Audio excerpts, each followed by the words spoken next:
All right, well, thanks, everyone. Welcome back.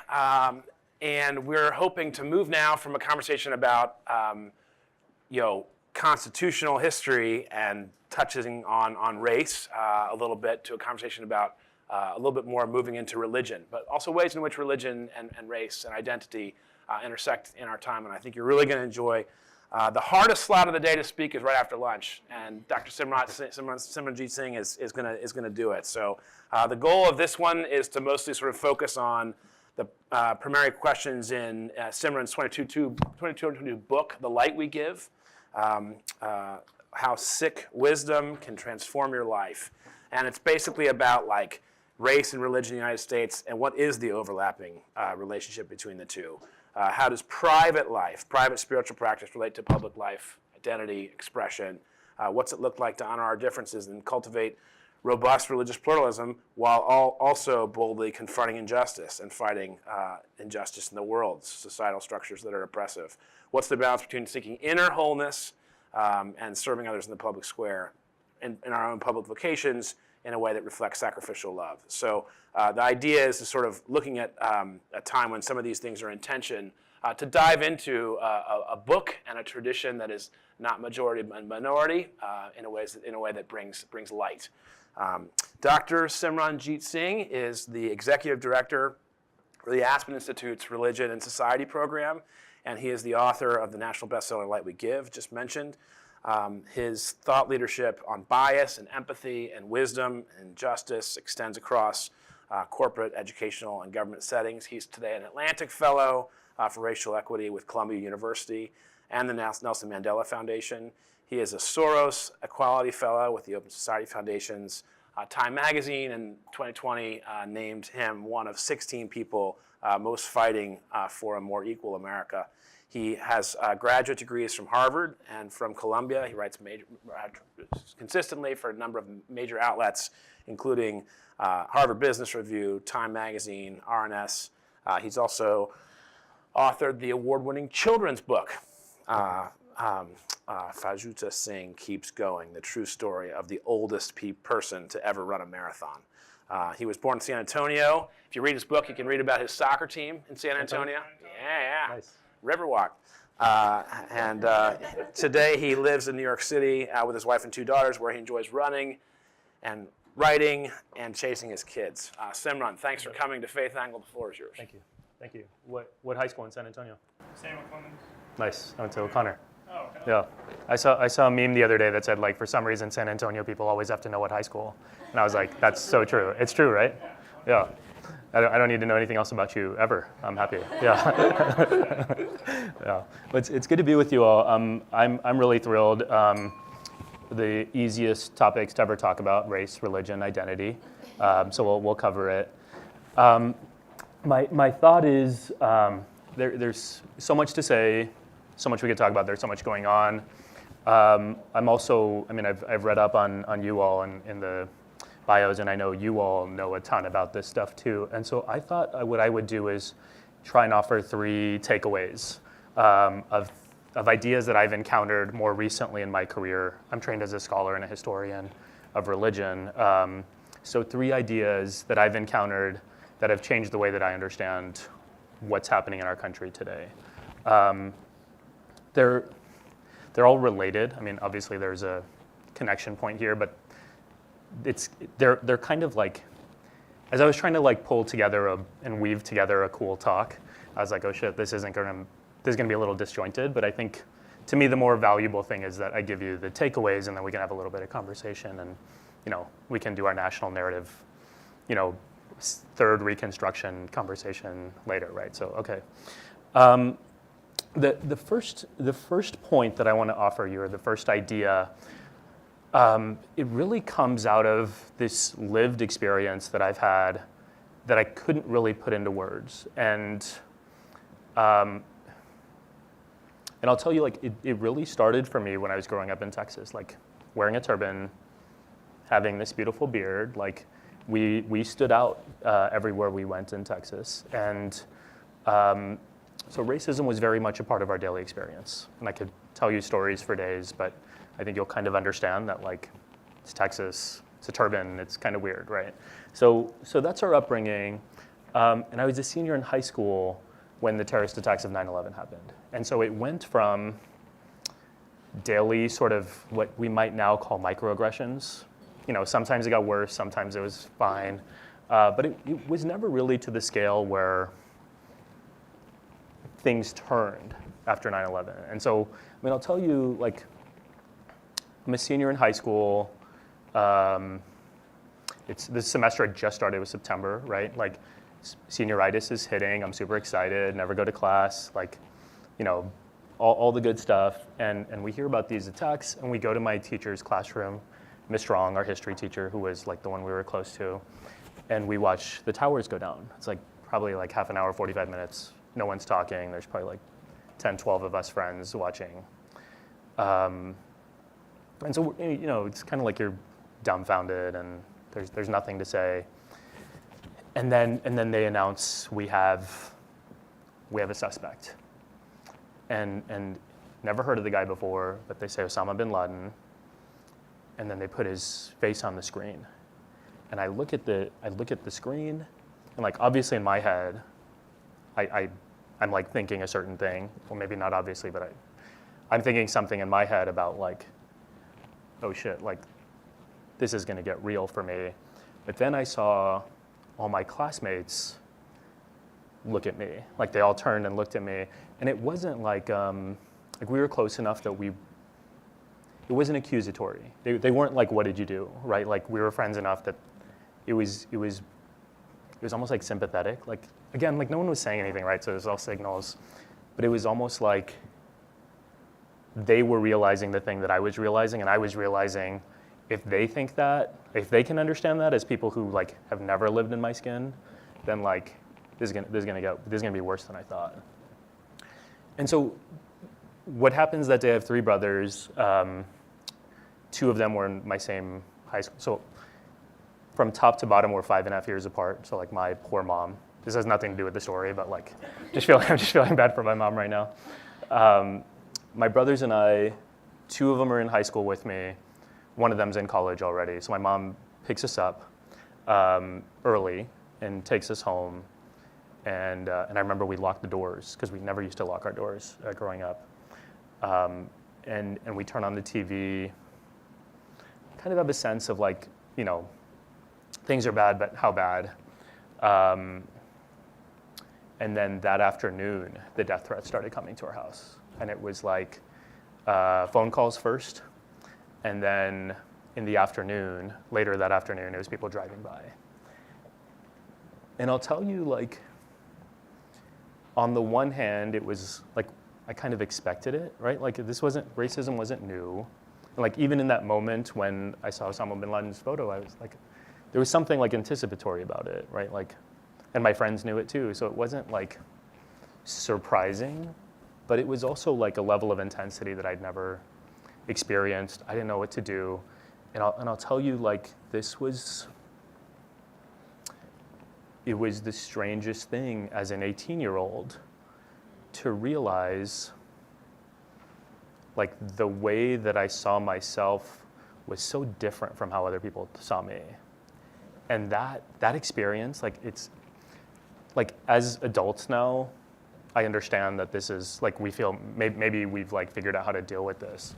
But as an 18-year-old, I hadn't really processed that. I think people who come from the margins, racialized people, you have to figure out how to deal with that at some point in your life, right? I see myself one way, somebody else might see me differently, right? I have darker skin than them, they might see me as a threat, right? You have to think about these things for your own safety. But for me as an 18-year-old, it was so extreme in this moment where it was when I tie the turban on my head, I'm thinking about my values, which are love and justice and that's what my religion means to me. And all of a sudden, when other people see me, they're thinking literally the opposite. They're hateful, terrorist, fundamentalist, homophobe, all these things that I don't see myself in that way. And I didn't have language for it. I didn't even know how to process it. And again, it wasn't new, but it was extreme. And it felt so isolating, right? my brothers and me felt like we were the only kids in all of South Texas who wore turbans. So like, we felt like at least where we lived, no one had any idea what our lives was like, which is probably true to some degree. Right now that I look at it, like, it's very particular. We happen to fit the profile of America's new enemy. So like, even other people who had this, like some kinds of experience as being racialized or being marginalized, like they wouldn't get exactly what it was like to be like us, but there was no world for me in which I could imagine someone somewhere might have some idea, right? Like my friends, I wouldn't even talk to them about it because I was like, what do you know, right? Later on, I learned that this is actually all of our experiences in some way, right? Like we all have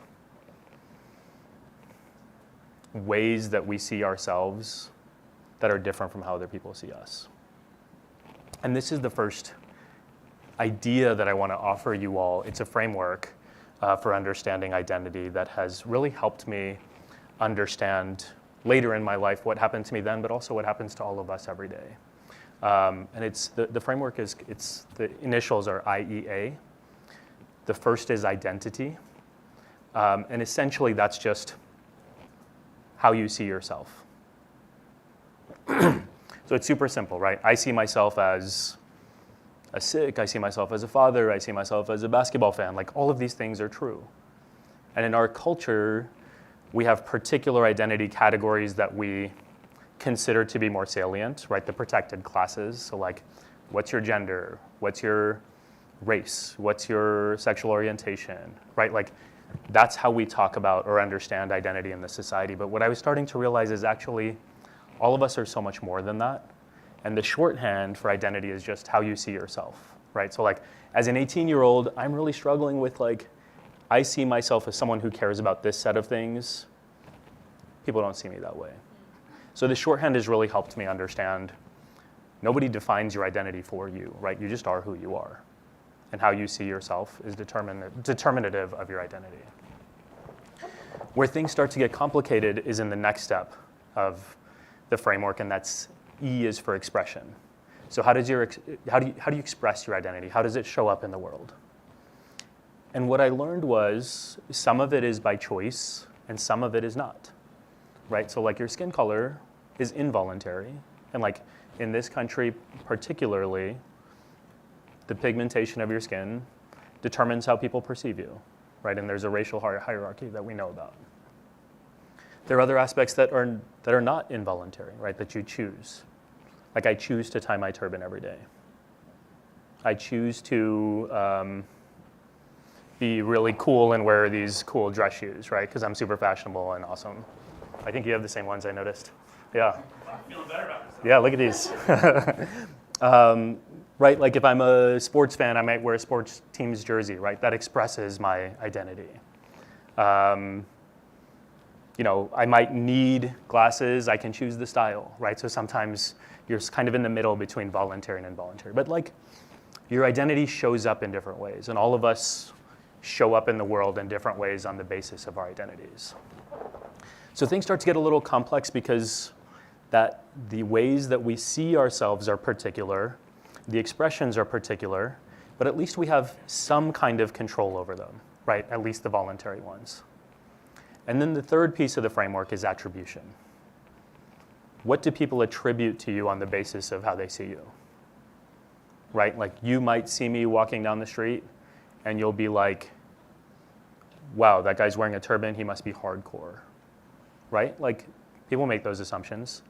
You might see someone walking down the street wearing a fancy watch and be like, wow, that person's wealthy.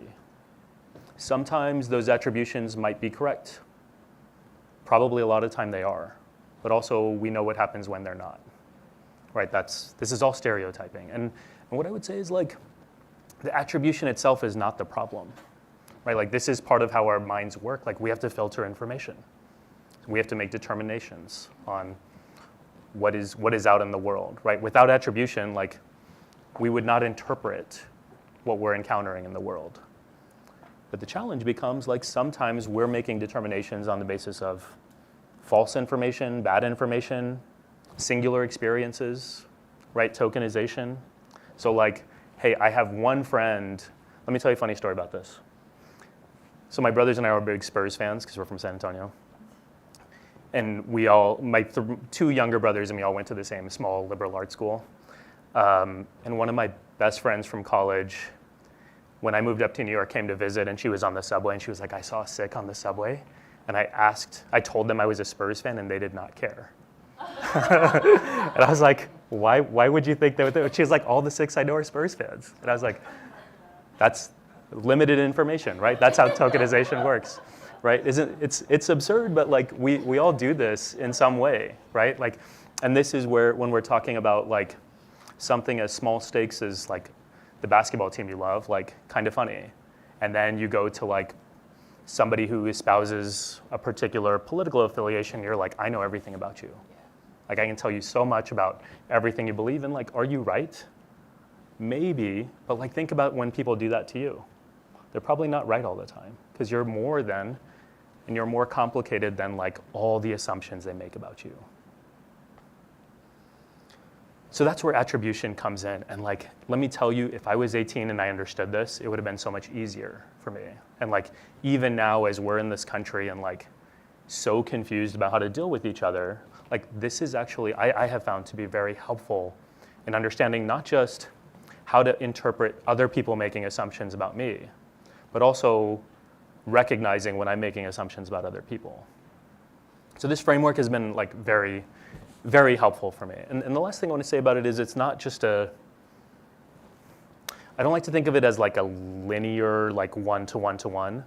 I find it to be more like a loop, which is the identity comes out through expression, we make attributions about it, and those attributions actually reinforce identity. Right, so like one example is I'm a Sikh, I wear a turban, I have a beard, people make assumptions about me that I'm a terrorist. When I get on an airplane, even now, even though I'm aware of this, I don't like to speak my native language that I usually talk to, Punjabi. I usually talk to my family in Punjabi. When I'm on an airplane, I don't like to. Like it makes me very uncomfortable. But like it's because of other people's attributions. It has nothing to do with me, but that changes how I see myself, and that changes how I express myself. And it like goes in this like constant loop, right? Another example that's like unrelated to religion, but I think some of you will get this. It was really powerful to me when I first heard it. So I was sharing this with a woman in a boardroom, and she was like, yeah, like because of people's misogyny, like I feel uncomfortable talking in boardrooms because I think that they're gonna judge me, right? So I'm less inclined to speak. And because I don't speak, they assume that I'm dumb. And that reinforces my self-perception of like, or my insecurity around being the one woman in the boardroom. And then I'm not gonna speak. And it just like goes in this like constant cycle, right? So like you see how these things are all like, it's interrelated and interconnected. So that's the first thing I wanted to offer you all in terms of the framework. And cool, I'm like within my range of 10 minutes that I was hoping to be. The second continues, this is the part that I was able to weave together. The 9/11 story, okay, so you remember me, I'm in my house, we're on lockdown, my brothers and I stay home, and you know, we're kind of wondering, is it really such a big deal? Like people are making threats, but like, is anything really happening? 4 days after 9/11, we hear about a Sikh man who was killed in Arizona. First hate crime murder, you've probably heard of him. A beautiful human being named Balbir Singh Sodhi. He was a gas station owner. I can tell you more about it later. It's actually a very sad story when you know how wonderful of a human being he was. But he was outside his gas station planting with his gardener, and somebody drove up in their pickup truck and shot him point blank. He was dead on site.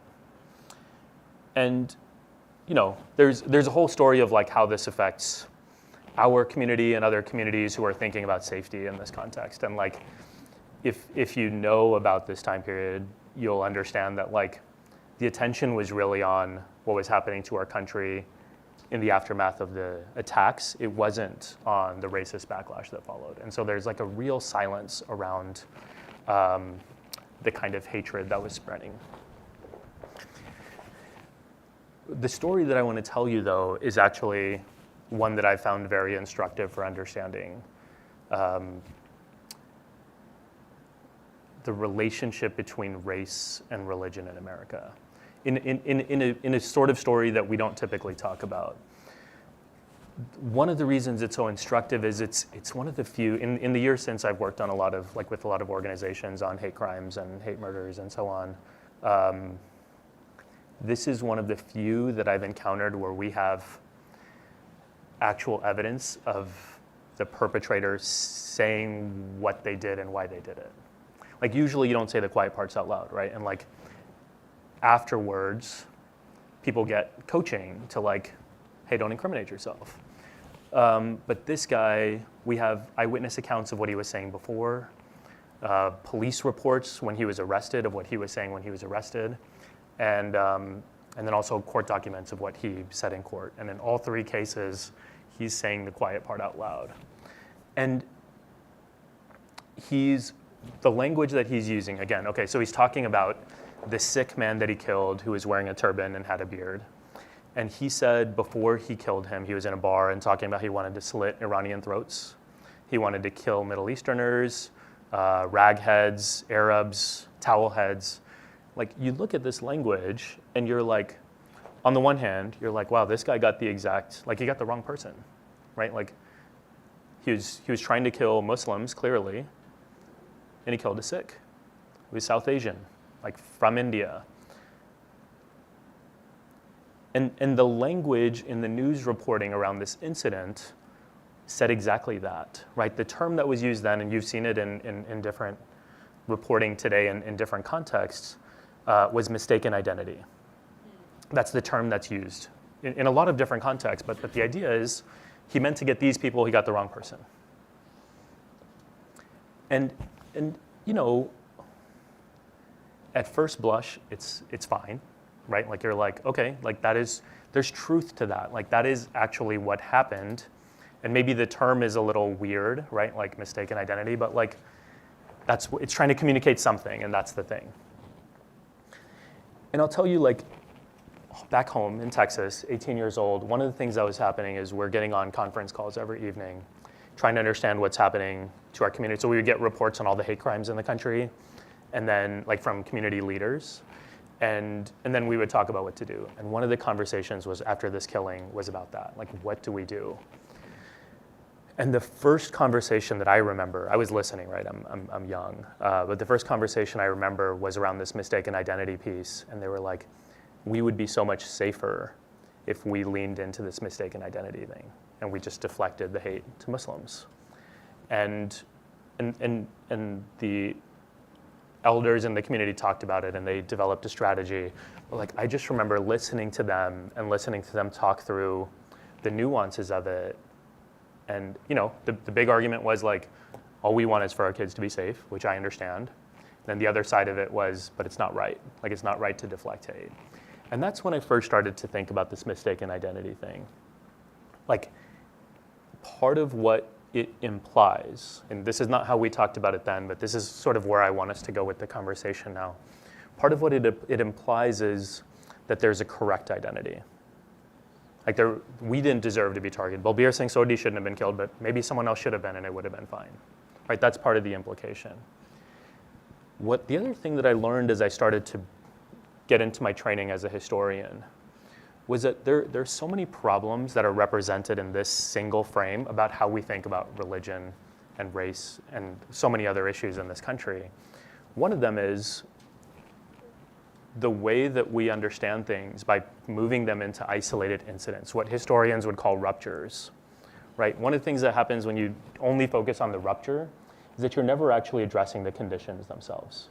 You're only reacting to the moments after they happened, right? Like we're not talking about anti-blackness until George Floyd is killed, right? Like there's a problem with that. And like, yeah, sure, it's an important conversation, but also it feels late, right, to the people who are affected, right? Balbir Singh Sodhi's family, wouldn't you have wanted this conversation to have started earlier? Like, don't we already know what these conditions are? The other thing that happens with this particular framework around mistaken identity is by describing something as a mistake, you end up saying like there was no intention here. You limit accountability, right? Things don't really change. And so I found myself really frustrated and wondering, well, what is a better way to understand what's happening to me? But before I get into that, let me say like,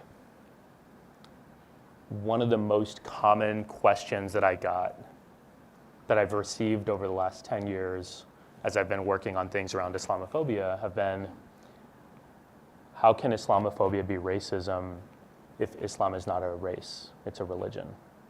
And for people who are working on the surface level or who haven't had the opportunity to think about this really, like that can be a real mindfuck, right? Like it's true that Islam is a religion, it's not a race. It's probably the most racially, ethnically diverse tradition on the planet. And so like, how do we understand this relationship between what we're seeing happening on the ground? It looks like racism, but the language of racism doesn't feel like it applies when you ask that question, right? You're like, maybe it's not. What I want to offer you is what I experienced after 9/11 and what happened to Balbir Singh Sodhi can best be understood if we expand the lens to think about the social process by which racism manifests itself. And what we would describe that as is racialization. In this case, it's a racialization of religious identity, right? So like, if you just think about it for a second, you see Osama bin Laden's face on the screen. He becomes America's #1 enemy. You see my face on the screen or in front of you, and you're like, he looks like that guy.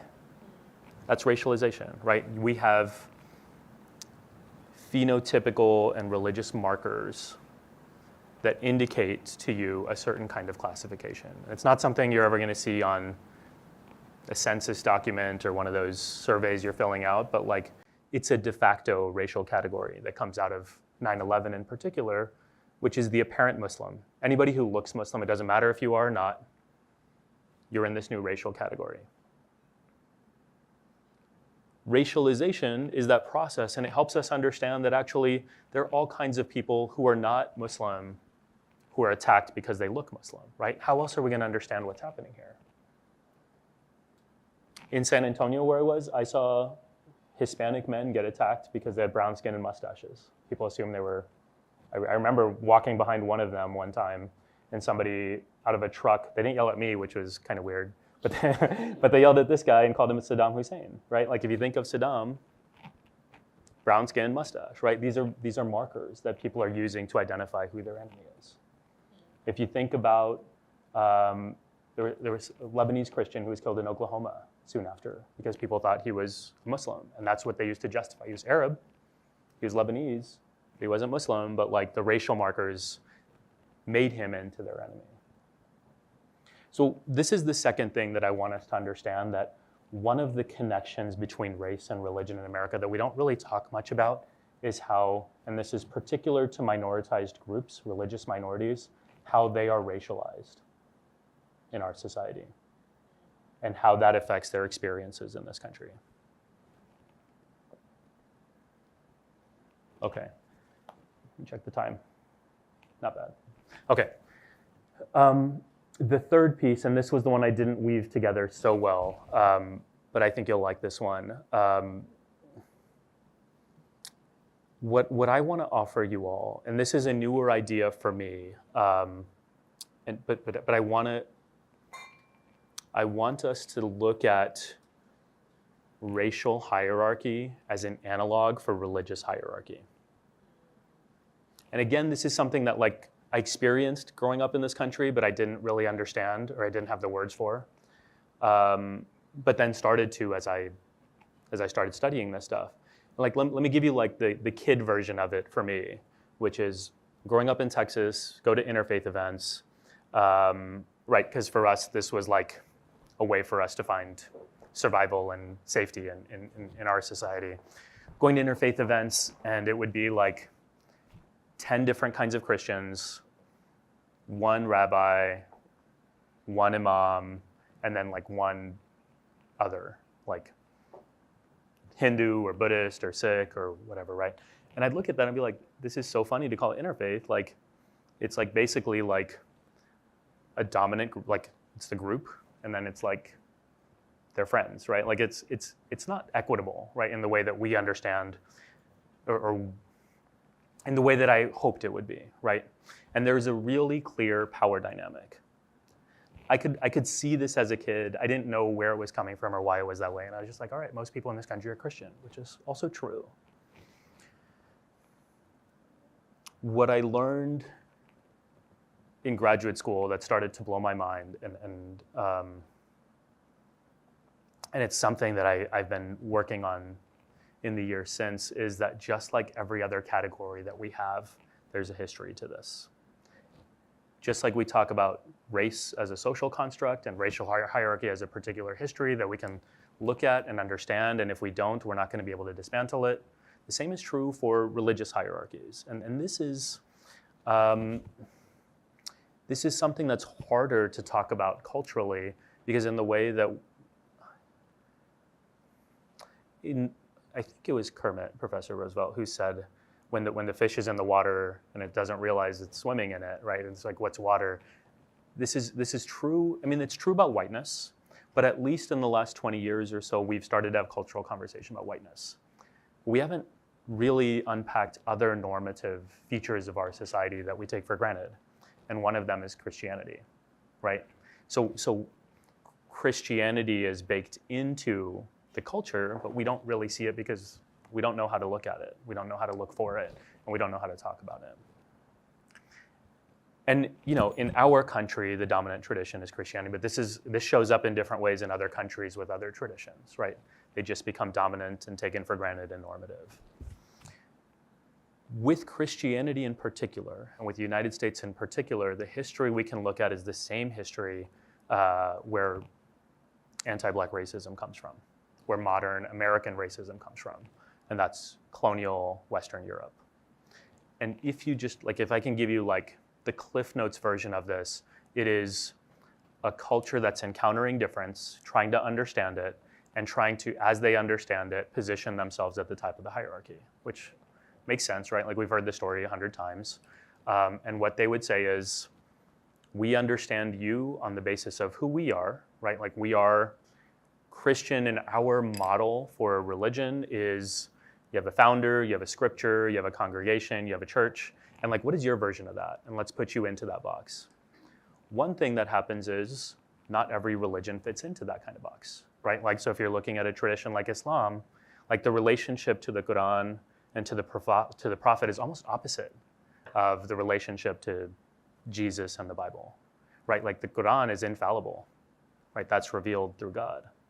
And so like, this one-to-one categorization doesn't really work, and it confuses the hell out of us, right? Like, we're looking for other versions of ourselves, right? That's the colonial model. Like, we see ourselves in a particular way, and as we encounter difference, we're like, how do I understand you through myself?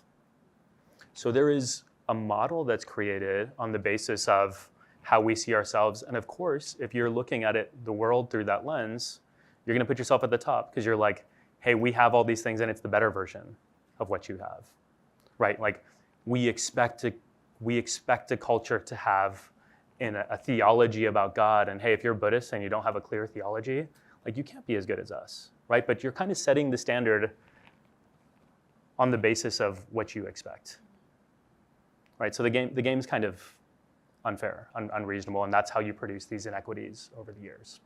Over time, you develop a world religions model, right? Like, you wouldn't have a thing like religion as a universal category until this period. But then by the time we come along, I mean, us sitting in this room, it's become so taken for granted that we don't even know to question it, right? Like, I'm growing up in this country and I'm like, hey, why am I at this interfaith thing and like my people aren't here, right? Like, why would I expect it? It's not the norm. And so part of the experience for me has been, and in a way that we've encountered in different ways, and I think one of the most fun aspects of your job and mine is getting to question these categories and understanding not just how they're alive today, but how we got here, and then what do we want to imagine to go forward. And I think part of what I was getting from the conversation earlier today that I found to be really I don't know if inspiring, but hopeful is maybe the right word, is like, if we've made this stuff up before, we can make it up again, right? Like if we've made up narratives or we've made up a national myth, right? If we've made up racism, like we could just decide not to do it. And of course it's hard, right? But like humans have done this over and over. I mean, if you look at right-wing nationalism, it's like it's an emergence of new narratives that are taking hold, right? It's hard.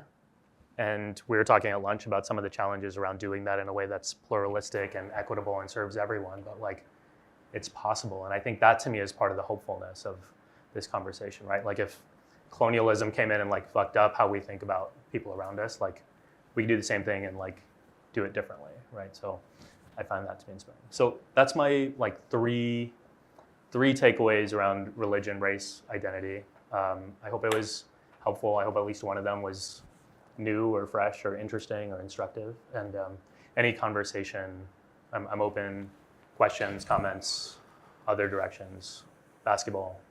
Yeah, anything. Great, Simran, and then we're in. So let's go to you, please, starting with Harvest Prude from the Dispatch and now Christianity Today.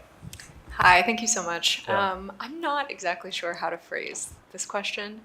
I think sometimes there's a lot of focus on the person experiencing an oppressive situation or microaggression or macroaggression in terms of the focus on how they respond to it. You know, like hearing your story, it's tempting for me to want to just ask like, oh, how did you become not a better person because of that? But I actually want to ask a different question, which is, I guess, why is there so much focus on the response of the person? Like for me, like, don't be an angry Black woman, you know, when you experience something, versus, I guess, the corrosive effect of, you know, being the person perpetrating those things, if that makes sense. No, it totally makes sense. And I think like there is a cultural conversation we're having around victim blaming, which is, I think, is related to that, which is like, were you the model citizen in dealing with this person? I think part of it is, in some ways, we're so quick to give up on people. And so if I told you a story about, I told Nicole this story about being on a train yesterday, about I was sitting next to a guy who was like FaceTiming without headphones on and listening to music at the same time. And like, she was like, yeah, that sucks. And I was like, yeah, that sucks. And in my head, I'm like, yeah, this guy sucks. Like, I don't want to talk to this guy. And like, I feel it too, right? Like we're so quick to write off people in the ways, and I think like some of your conversations are around dehumanizing, like how easy it is to dehumanize people today is part of it. I think the other side of the coin is that we have come to be, we've socialized ourselves into racializing forgiveness, right? So like, who has to be the bigger person in these moments, right? Why is it Michelle Obama who's giving us the message that when they go low, you go high, right? Why is it that when Dylan Roof is shooting up the church, we're like putting the mic in these Black church members' faces and being like, do you forgive him? And they're like, not yet. And you're like, why not? Like, it's so messed up to expect that, but like, this is what we've come to expect, because there's a very, I think, there's a trope that we lean into in an unhealthy way where we're trying to find a silver lining in a story like that, right? Like Dylan Roof did this horrible thing. We don't like him. Like, we're not gonna support him, but like, then where do we get our silver lining? And it's like, then the pressure is on you to be the big person in that moment, or especially the racialized individual to be the big person in that moment. So I do find that to be a really difficult thing. And especially true, like you'll notice, like that church isn't, or that example isn't random. Like there's also a religious component to this where like people who are coming from faith traditions are expected to be softer and more gentle and more forgiving in ways that I also find to be pretty messed up. Faith Pinho from foretold the podcast and Los Angeles Times. Which was an LA Times podcast, so that's fine. Thanks so much for sharing your personal experience and really interesting conversation starters. It really struck me what you said about the mistaken identity thing. Like, there's just so much to unpack there.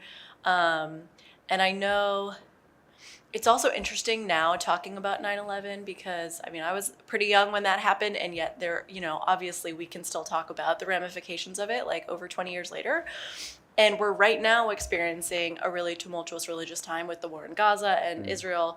And I guess I'm curious, like, if to do a little thought exercise, like if you were to give this presentation in 20 years from now, what is the mistaken identity of today that you see happening? Or are you hearing stuff like that? Do you think my colleagues in the media have improved since then? Like, what are you listening for right now?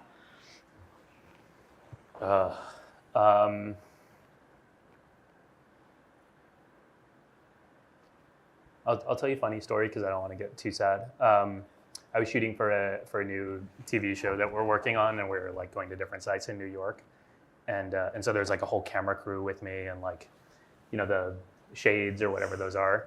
And like the number of people that came by and they were like, is that guy from Dubai? Is he royalty? Is he a Saudi prince? Like, and I was like, this is a different kind of racism, but I can kind of get used to this one instead of anyway.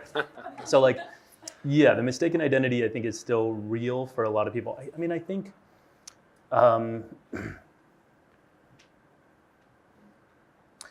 Part of the challenge in speaking to you all is you'll know your field and you'll be more critical of your field already than I am, right? Like, in some ways, it's absolutely true that over the past 20 years, newsrooms have gotten better. I think having more diverse newsrooms has been a big push.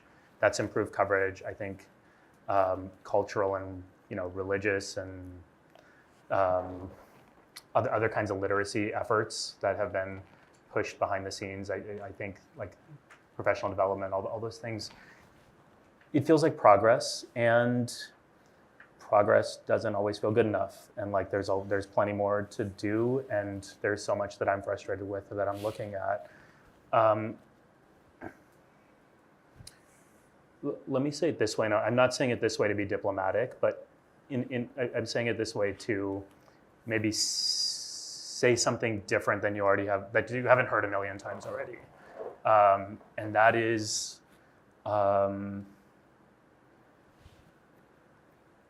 earlier you were talking about the polarization of the country and how it feels like so easy to just put people in different camps. Asma was talking about mega identities, right?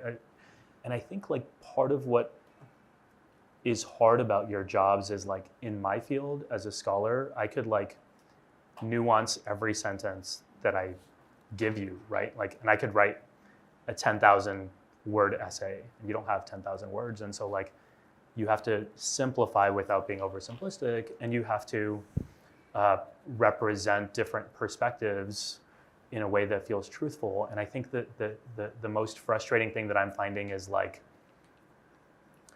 in a moment where there are extremes pulling at different ends, like right now, that it feels like, to me, the story is so often told from two sides. And like the two sides thing of journalism is like the hardest thing, right? Because it's like, you have to give different perspectives. Your editor is gonna want you to give diverse sources. And what is the counter perspective? And so you'll get this, and also like, you don't want to platform, you don't want to gaslight. I mean, it's really hard. And so I don't know what the answer is, aside from like what I find to be useful in my, like the best thing that I found is like to not get caught in a binary, to add more, like other perspectives, to find people in the middle who can both sides themselves, right? And I think that I feel like I'm not like totally saying this in a way that's usable, but I think like part of what I'm trying to get at is like, there are so many of us who have inner conflict about what's happening in our world, and I don't want to say that they're like in the middle, but they're almost like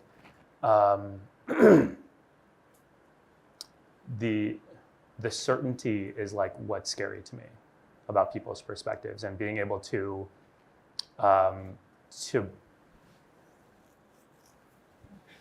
to lift up uncertainty as a legitimate and actually really significant, valuable thing for us to consider culturally is actually something that I think I'm not seeing much of at all, and something that could really help people, like both be more honest and open about their uncertainty, but also to recognize that the people around them aren't as fixed as we might perceive them to be. That's good. Hafsa Qureshi from WBUR. Is this okay? So thank you for everything you've said and the stories you've shared.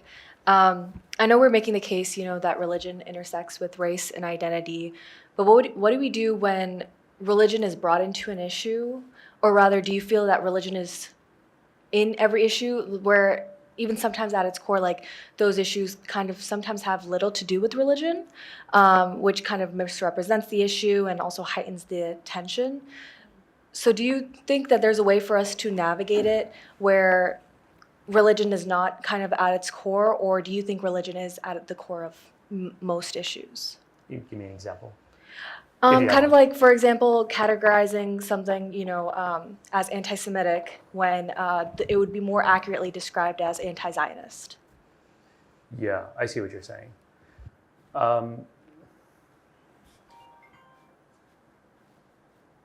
Yeah, so Josh made a really smart point, I think, earlier, that in comparison to the kinds of professional circles that you're a part of, religion is more important to Americans than we might perceive it to be. So that's a bias that we should be aware of. I think that's true. I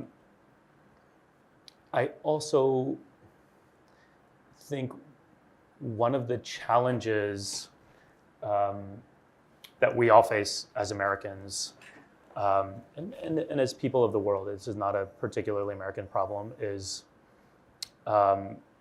it's really hard to disentangle sometimes where religion is where it's sincere in people's understanding of it, where it's being used for political manipulation, where it is something that is deep down inside of people, but not something that they, like, maybe it's unconscious, but like they don't know how to articulate it in a certain way. So like there are all different ways in which religion shows up in our world and animates us and our decisions and our behaviors that we can't always pinpoint. And I think that's the hard thing, right? Like if we were to go around this room, just as a thought exercise, we don't have to actually do it, but we all said something, I don't know, I'm trying to think of something not too ridiculous, but if we were like saying a perspective on homosexuality on the basis of religion, we might all have similar opinions, we might have different opinions, but I'll tell you, like, the motivations, like where those opinions are coming from, are going to be very different, even if we ascribe them, like, in such and such place I learned this, right? So like, it is really hard to disentangle those things, and I don't know necessarily how helpful it is sometimes to ask that question, not your question, but to ask ourselves, can I tell, right? Like in a court, you might say, is this sincerely held? But like in your position, are you the judge to decide this person is being sincere in their expression that faith is the motivating factor for this? The particular example is a super hard one, especially because when there is a conflation of a political perspective and a religious or anti-religious sentiment, and sometimes those are conflated by the people who are saying them, and sometimes they're conflated by people who are interpreting it or how they're receiving it. And so like, you might have one thing in your heart and somebody else might have receive it in a totally different way, and like, how do you control for that? To me, that kind of goes back to like that IEA framework, right? Like, you express what you think, and depending on where the person is coming from, they might take a totally different message from you, right? Like that's a really hard one to square. So we can get 2 more questions. Brianna Frank from USA Today.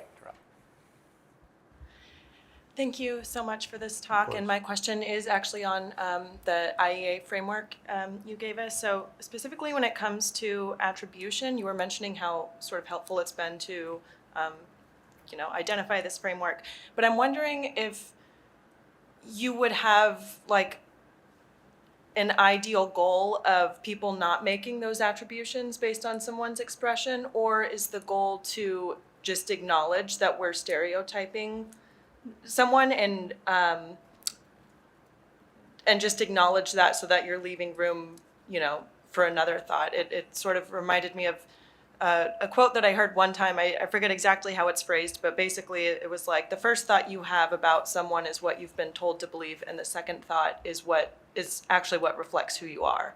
Like if you're, trying to counter what your initial stereotype might be on someone. So, is the goal to stop making those automatic associations, or just to acknowledge that they're there and try to move past them? Yeah, it's a good question. I mean, I would say, to me, the goal is not to cut out attribution. I don't think that's actually possible for humans.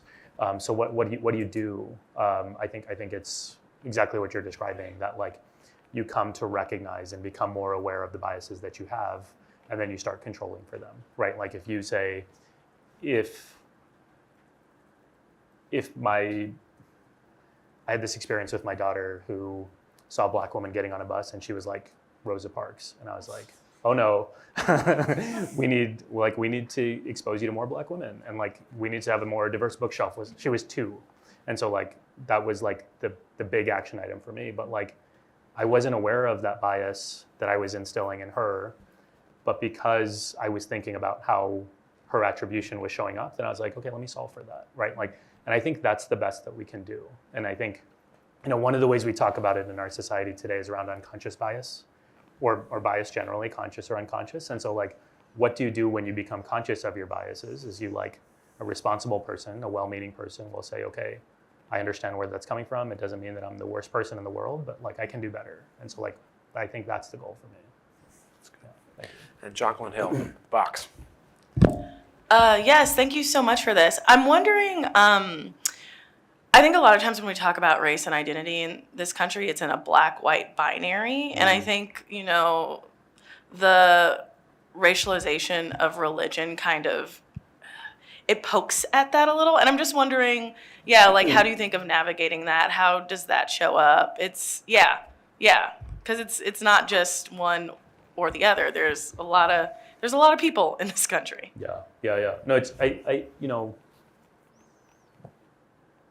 it's been one of my frustrations in this country as someone whose life has been deeply affected by racism, that in some context it feels like it's not appropriate for me to talk about my experiences. And like to a degree, like in some contexts it's actually true that I feel like, like Trayvon Martin gets killed, and like, am I going to go out and start talking to people about someone calling me a terrorist? Like, no, like that's, but like on a deeper level, I understand that these things are interconnected, and like it's really important to have those conversations. So like both are true to me, but I do think our understanding culturally of racism, not you all, but culturally, our understanding of racism in this country is way too simple. It's and to the point that it's inaccurate, and like it is. I mean,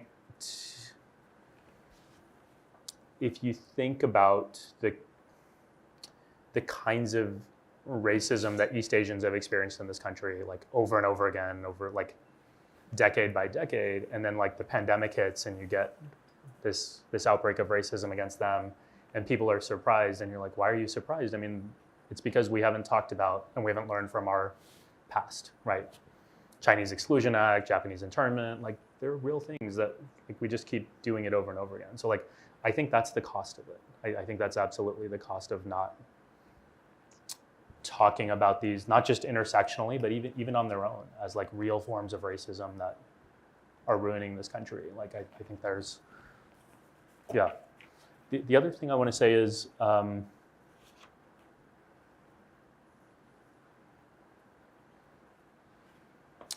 one of the challenges that I think a lot of marginalized groups who are not Black in this country are trying to figure out is how do we deal with the aspiration for whiteness? With people thinking about something like the model minority myth, and you're like, well, at least we're not Black, right? Like that's what people say. People say that out loud, and they're like, yeah, things are hard for us, but at least we're not Black, right? Like, so like there is a lot of tension internally among different racial minority groups, and I think that's also part of the barrier to talking about forms of racism that non-Black people of color experience. Can we press and do one more question? We got time for that, and then we'll take a break and come back at 2:45 for the next session. Is that all right? G from Deseret News. Yeah, speaking to that. Just hit that button if you would. Speaking to that tension you had just talked about, and I read your book. It was an amazing book. It was so honest and raw. Thank you. And at one point you talk about, I think it was like some lady who said something to you, and you tell yourself, oh, I'm going to take 10 seconds and I'm going to try to understand whether what she meant is something that I am. I mean, what she said to me is something that I relate to myself, but this is just her perception of reality. And going back to identity and expression, and you know, your story of you not talking in Punjabi when you're on your flight, how do you protect identity and expression? Because ever since I came here, I feel like I've watered down some of those parts of my identity just to assimilate, right? It's really small things, but before you know it, they've really penetrated into your life. So how can we preserve those things as media, but also just as individuals, you know? Yeah. I mean, I think as a person, I think my balance that I try and strike that's really hard is to not take things personally, because it's usually not about me, it's like the other person. But then also recognizing that there is a real personal cost to it, right? Like that's why it feels so personal, right? Like I can't just ignore people because there's safety issues or other, like I'm trying to live my life and I don't want to give that up. I think to go back to the theme from this morning around truth telling, I think part of the job is to help tell the stories of people who are having these experiences as they are. And part of that is like knowing what kinds of questions to ask, which include like, hey, like this part of who you are is great, and these are the kinds of, but what else are you struggling with? Like what am I not seeing? And like I think, you know, journalism at its best is relational. And when you really get to know people, like they open up to you in a different way and tell you parts of their story that you wouldn't encounter otherwise. And like I think that's the most human kind of journalism. And those little things, like how would you ever get into a conversation with me and be like, do you talk English on an airplane, right? Like you would never think to ask that, but like, you know, so like how do you get to a point where like you learn these things, and it's like you have to cut beneath the superficial questions, and that takes a real relationship. So like cultivating that and seeing your sources in that way, as opposed to like sources who help you get the job done or the piece done or whatever. Like I think that's the difference. So, of course, thank you. Thank you, Simran. That was great. Appreciate it.